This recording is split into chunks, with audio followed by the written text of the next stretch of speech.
साम्ब सदाशिवाय नमः पार्थेश्वराय नमः सरकराय स्नानं समर्पयामि उपरान्तेन पुनः शुद्ध जल स्नानम् ओम देवस्य त्वा उपरान्तेन मिलित पंचामृत स्नानम शुद्ध जल से स्नान कराने के बाद में भगवान भोलेनाथ को पंचामृत से स्नान करा दीजिएगा। ओम पंचरव्यः सरस्वती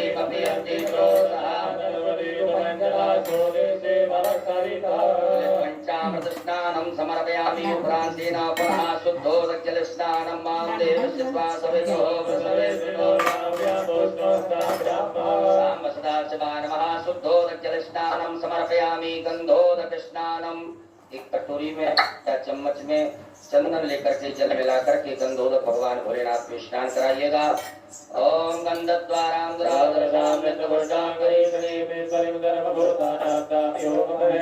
साम्ब सदाशिवाय नमो नमः गंधोदक स्नानं समर्पयामि पुनः शुद्धोदक जल स्नानं पुनः शुद्ध जल से भगवान भोलेनाथ को स्नान करा दीजिएगा।